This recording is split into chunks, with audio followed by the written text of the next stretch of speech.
The next item on the agenda is to get a WIOA update.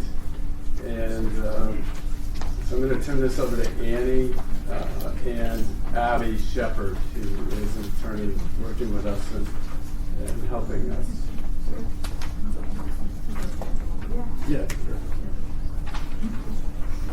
So most people remember that the Workforce Innovation Act of 1998 was overhauled in the year 2014 by the U.S. Department of Labor. And for all the title, the money coming into the state of Vermont, they required us to undergo a massive overhaul of what then was the WIOA money, is now called the WIOA, which is Workforce Innovation and Opportunity Act of 2014. And for the ability to keep federal dollars coming to Vermont, there were a lot of measures that needed to be, and timelines that needed to be met, and measures that needed to be implemented.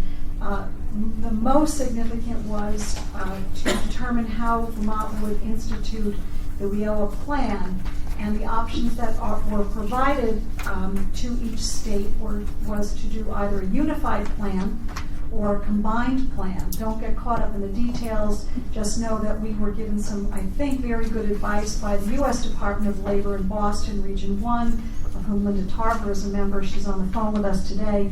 Linda had suggested to many of the Region 1 states that they look at a unified plan for purposes of trying to move the plan forward. So I'm just going to run through, because why, I guess the point we should be thinking about is, why do you need to know this? Because in order to bring federal dollars, WIOA money, to the state of Vermont, the State Workforce Development Board, in our case, being the only federally recognized workforce board in the state, that doesn't mean the other smaller workforce investment boards don't do great work, but there's only one federally recognized WIB, or in our case we refer to it as the SWIB for years. It's now the State Workforce Development Board, but for ease of sake, I'm going to keep saying SWIB sometimes. That basically you as board members have a lot of input into how the money is utilized in the state of Vermont. And really what they are looking for you to do is to ensure that we have met appropriate measures for the business community involvement, of which this board must be 51% business or more. So you have to have a majority on the board, and that you are looking to recommend to the governor, as you have seen in other documents we've given out, that your main role is to really try to ensure that the Vermont has a vibrant, well-trained workforce to meet our economic growth needs and to meet personal needs, to keep people moving forward as employees, as engaged workers, as trained and educated workers. So basically the whole concept of workforce education and training and economic development is part of what you're asked to do. So the state board has a lot of authority in that regard, and that's one of the reasons we've had to vote on a number of things to date. But we have some new members today, and I think just that little baseline of information as to what you do is helpful. But let me just, if I can, very briefly run through the timelines and what we have and have not met. I also want to mention the key partners in a unified plan are the Vermont Department of Labor, the Division of Voc Rehabilitation, the Division for the Blind, and the Agency of Ed Adult Education. So those are the key unified plan members. Many of the other people that are in the room as partner organizations are also obviously critical. Anybody who's involved in state TANF work, TANF is a key partner in this planning, and Erin Olacan has been very helpful. Obviously Diane Delmas, Bradshaw, Rebecca Holcomb, Heather Boucher, and many other, Rose Vicente, and many people in this room have been very involved in the development of what had to be submitted. And obviously I call out Abby Shepard, who's been working on the WIOA implementation for the Vermont Department of Labor, because we've sort of been the coordinating entity. And before Abby, you met Cam Wood, who was also working on the same grant with us. The good news is Cam is continuing to work with the Department of Labor in a different role. He's now the UI director. Abby is with us, and we're very grateful to have her. She's done a tremendous amount of work, as have many other people in this room. So let me just, if I can, tell you what you and we have done to move forward to the WIOA implementation update. So in July of 2014, WIOA was signed into law. The state board was brought into compliance with WIOA. And people, actually, Kathy Lamberton asked me when she came in, she said, boy, this is a big board. And I said, yes, but we had to meet both federal and state requirements for mandatory people to be sitting on the board. So it is on its face a big board. It is business majority, but there are many people here from education and from government also, because the whole key is to coordinate around resources and moving Vermont's workforce forward and our economic plans forward. So we are in compliance. We have been in compliance with the federal law for a long time, which is one good thing. In April of 2015, the notice of proposed rulemaking was issued by the U.S. Department of Labor and the U.S. Department of Education. Those draft rules were released. We were given a very short few months to get our training provider list, which is called the eligible training provider list. We had to get our procedures updated. We had to get WIOA complaint procedures updated. That was quite a task, and get them issued. Those were all met in August of 2015.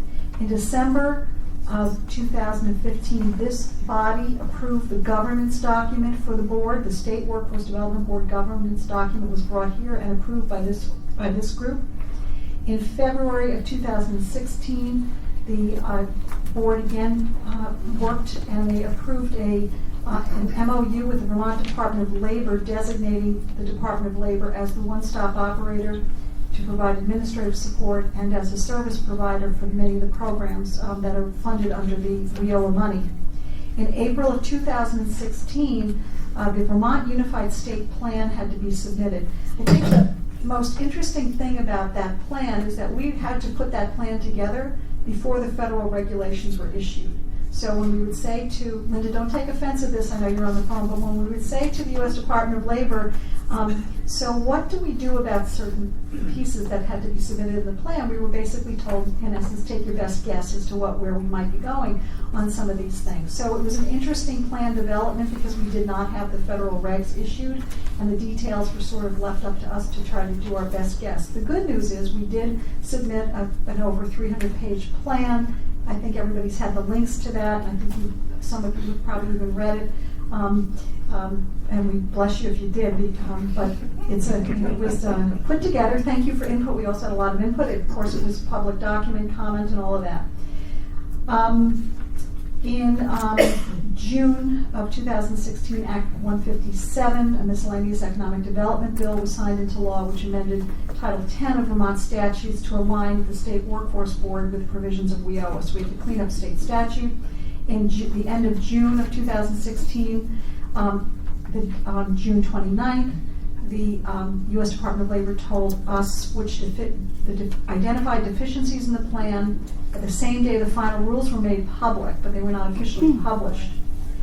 So during the month of June, the WIOA subgroups were meeting regularly, and again, many thanks to people like Abby who were coordinating a lot of this stuff. Those subgroups are cross-training of staff. Just to explain, we need to make sure that we all know what we're all doing, what resources are all available. Co-location and common intake, and that's basically ensuring that there's more coordination around one stop and not asking people to fill out 3,000 forms. Fiscal issues and cost sharing, data sharing, common performance measures, and business outreach. So those are some of the work groups that are meeting in accordance with the federal law. In August of this year, August 10th of this year, the state board, the State Workforce Development Board Youth Council met. You're going to hear from Eileen Aluzzi, the chair, a little bit later on today. In August, again, the final rules were published by the U.S. Department of Labor in the Federal Register. In September, we resubmitted our plan to address the deficiencies that were identified. All common deficiencies were addressed and approved. Only 2 Department of Labor deficiencies were subject to an action plan. One was the selection of a youth service provider. Again, you'll hear about that later today. And the other is outreach for strategy for migrant and seasonal farm workers, and we have submitted a plan for that. I don't know if people realize the Department of Labor, Vermont Department of Labor has a program for migrant and seasonal farm worker and outreach. We are obviously in September 15th, the operating committee of this group met, and there'll be a report on that. And today we're meeting again, and Abby is going to now talk to you about the bid, because part of what you'll hear from Eileen Aluzzi and from Frank regarding the operating committee of this and the youth recommendation that will come before you today.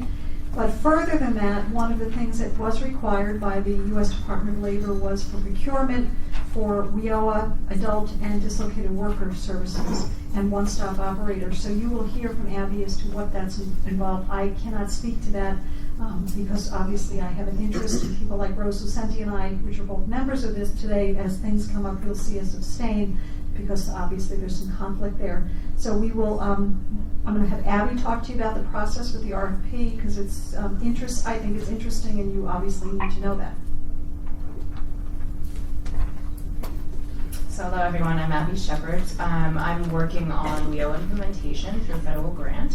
And at the direction of the board, we put together an RFP for the one-stop operator. So it's for the entire system. As Commissioner Noonan mentioned, the one-stop center provides services statewide. So part of the RFP is for statewide services. That's a pretty crucial part of what has been put out to bid.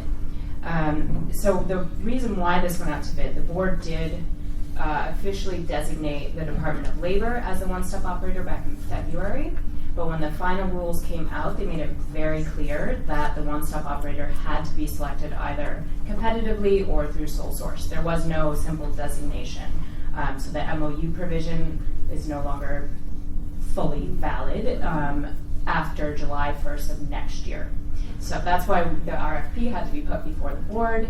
I looked into the option for sole source. It has to follow the state procurement guidelines, which are set out in Bulletin 3.5, which are very strict. And so that test could not really be met in this case because there could potentially be other bidders other than the current provider, which is the Department of Labor. So the operating committee looked at this on the 15th of this month and decided to release the RFP to get the process moving. The regulations do require movement before November of this year, so that's why the RFP that process has been started. The total amount, so it's both for the one-stop operations, but also for adult and dislocated worker program services, because those are so intimately tied to the one-stop center. Those were all what was put out to bid, and the total is $850,000. And the deadline to bid is October 24th, so it's coming up. The bid was made public on the 21st, so it's a little over a month. It has been posted publicly. There were some emails that were circulated with a public notice as well as the actual link. We can send that again if anyone's interested. I do have a couple of copies of the RFP for anyone who wants a hard copy. So all of that is public and is on. DGS is, so the Department of Building and General Services is managing the procurement process, receiving all the bids, so there is a correct firewall in place. And we'll receive any questions, etc. And they will be opening the bids on the 24th of October. And the contract term starts, as I said, it has to be in place. The next operator needs to be in place by July 1st of next year to comply with WIOA. So I don't know if there are any questions about that. It's pretty straightforward standard bid process for Vermont. That's correct. There were several days in the newspaper ads that I took out the last few days, so starting Friday, Saturday, and then Monday in some cases. Yes? Maybe this will come later, but so will the one-stops be able to continue to use Department of Labor facilities the way they're set up now, or is this bid meaning we're starting from scratch? That does include, yes, that will allow the use of the current facilities. In fact, one of the requirements in the RFP is to continue to use existing facilities.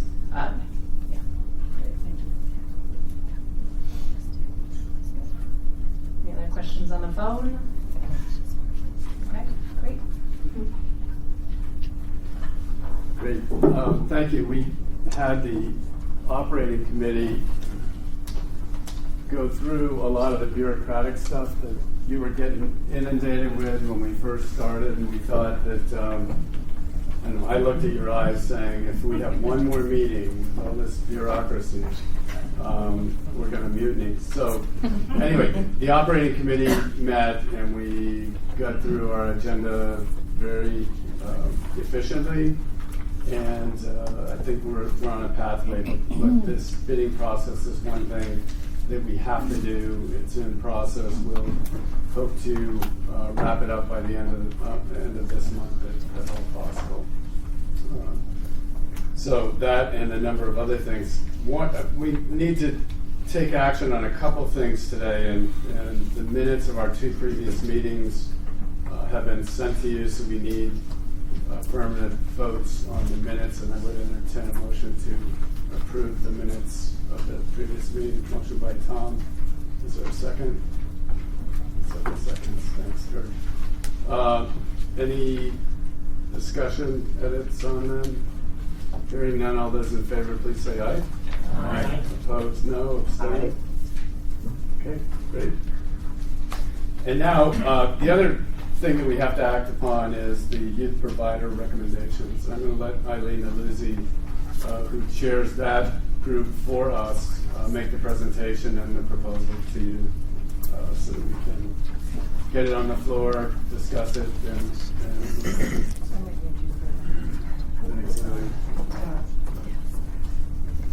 do the backup for everybody. Hi, everybody. Thank you. So the youth committee met on August 29th. Volume okay? I've never been said to have a low voice. To talk about the provision of the statewide youth services. We had to do this because we had to remain compliant with WIOA. So we had to choose one of 3 options for the Vermont Youth Service Delivery Model. The 3 options that we looked at were direct provision of some or all of the youth services by the fiscal agent, who is the Vermont Department of Labor. The second was a competitive selection of youth service providers. And the third was a sole source selection of youth service providers. So we had a presentation of what each one would look like. We could talk about it, but it would go into the eye-glazing kind of thing. So I'll just give you a brief rundown. The direct provision of some or all of the youth services would be basically what we are doing now. It would be the model that we have from the Vermont Department of Labor with youth service case workers working with the different area youth services, Spectrum, Resource, and they would do the actual delivery. So it would be the case managers under Vermont Department of Labor, but Vermont Department of Labor wouldn't be doing all of the services. In the second model, it would be competitive selection of youth service providers. So in the competitive selection option, the State Workforce Development Board would need to undertake a bidding process. There was a lot of discussion around that because we would have to write an RFP, we would have to send out an RFP. There would be a lot of work to do that. And one of the things that came up in the discussion is after that happened, if we did go with this kind of a model, the Vermont Department of Labor would still be the fiscal agent. So there would be the administrative cost of the Vermont Department of Labor to then issue these grants out, which would then have another administrative cost. So several members of the committee said, well, that seems kind of silly because that would be double admin costs, and why would we do that? So that was one of the issues that came up. Another one of the issues that came up when we discussed that model was there would be an interruption of services because of all the time it would take, and they were concerned about the people who were already doing the jobs because really we have a very good system right now, and they were afraid that the state workers that were in those positions would lose their positions, they would be displaced, there would be an interruption of services, and there was a rather large concern by the committee, I would say. And then the third option is the sole source option, which, as we just talked about before, has to go through procurement, and it would really be, there isn't one person or one entity in the state of Vermont who really has the ability to do a sole source. In other states, there are large organizations who come in and they do that, but in Vermont, there really wasn't one. So we had a discussion for a little while, and what the committee felt was we really should go ahead with what we're doing now. There's a great network of providers. DOL works well doing case management within that network. They kind of said, if it's not broke, don't fix it. why do we want to do that? So I said, okay, I will bring that recommendation to the operating committee. I did so at the last operating committee meeting. We had much the same kind of discussion because, when I went through it and they said, yeah, that makes sense. So I said, okay, this is our recommendation to the operating committee. I don't know if protocol-wise the operating committee needs to make a recommendation to the full board, but the full board needs to make the decision. Does anyone have any questions as far as the discussions that ensued or particular questions? I think the operating committee recommended that you come here today and Okay. make the recommendation to the full board. And then we vote. So the youth committee is recommending option number 1, to keep the Vermont Department of Labor as the entity that would do this. Am I missing something? Nope, that's it. Yeah, so there is no competitive bid, there isn't anything, it would just be our recommendation, keep things as they are. So that is the recommendation, and should we take a vote now? Yeah, Or we should should. we have a discussion of any Well, we further make a matter? vote second, and then you can have a discussion. So you just made the motion. Yeah. Greg seconded it. Okay. Now we can discuss. Pretty straightforward, huh? All right, all those in favor? Aye. And on the phone, all those in favor say aye. Aye. Anyone opposed? Anyone abstain? Okay. So we'll note, Nancy will note that. Now, do we have to roll call because we're a public? No. Okay. Great. I'm used to UBM board. Thank you. So we did have 3 abstentions, I believe. Yes. Kathy Merritt and Yes. Only because I haven't been involved. Rebecca, did you abstain?